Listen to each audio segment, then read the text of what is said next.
আসসালামু আলাইকুম ভিউয়ার্স, আজকের এই ব্লগটি হচ্ছে কক্সবাজার নিয়ে। আমরা তিন বন্ধু কক্সবাজার কিভাবে গিয়েছিলাম। তো আমরা চিটাগাং রোড থেকে 3টি টিকিট কেটে নিয়েছিলাম সেন্ট মার্টিনের কক্সবাজার যাওয়ার উদ্দেশ্যে। বাসে ওঠার আগে আমরা ডিনার করে নিয়েছিলাম এই রেস্টুরেন্টে। এখানে আমি, ওমর, কাউসার তিনজনই আমরা খাওয়া দাওয়া করে বাসে উঠে গিয়েছিলাম।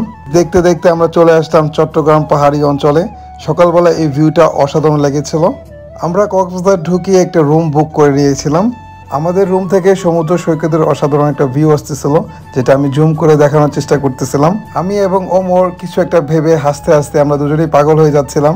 সো ফাইনালি আমি চলে গেলাম বিচে গিয়ে একটু ফিল নিচ্ছিলাম, বাতাস খাচ্ছিলাম, আশেপাশের মানুষ টানুষ দেখতেছিলাম, চা খাচ্ছিলাম। ট্রিপের দুই বন্ধু ওমর এবং কাউসার তারাও হেঁটে হেঁটে সমুদ্র সৈকতের ফিল নিচ্ছিল।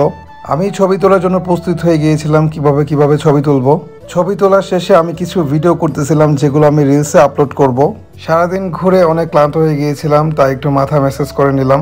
সো ফাইনালি সন্ধ্যা হয়ে যায়। সামনে চায়ের দোকান ছিল, ওখান থেকে চাটা খেয়ে আমরা রুমে ব্যাক করেছিলাম। কক্সবাজারের এই রোডটা আমার কাছে খুবই ভালো লাগে, বিশেষ করে রাত্রিবেলা। এখানে অনেক প্রজাতির মাছ ছিল। সো আমরা ডিসাইড করতেছিলাম যে আমরা কোন মাছটা খাবো। ঘুরিয়ে পিছিয়ে কিভাবে আইসক্রিম বানানো হয়, সো এই ব্যাপারটা আমরা দেখতেছিলাম, খুবই ইন্টারেস্ট লাগতেছিল। সো আমরা 3টা নিয়ে নিলাম। আইসক্রিমটা খেতে খেতে দেখি যে বৃষ্টিটা নেমে গেল। সো আমাদের আর তখন রুমে যাওয়া হয়নি। প্রায় 30 মিনিটের মতো আমরা এখানে দাঁড়িয়েছিলাম।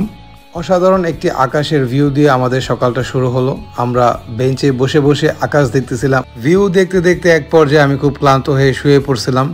আমার পাশের জন হয়তোবা তার প্রিয়জনের সাথে মেসেজ করতেছিল। দেখতে দেখতে আমাদের ব্লগটি শেষ হয়ে গেল। এখানেই আজকের মতো রাখছি।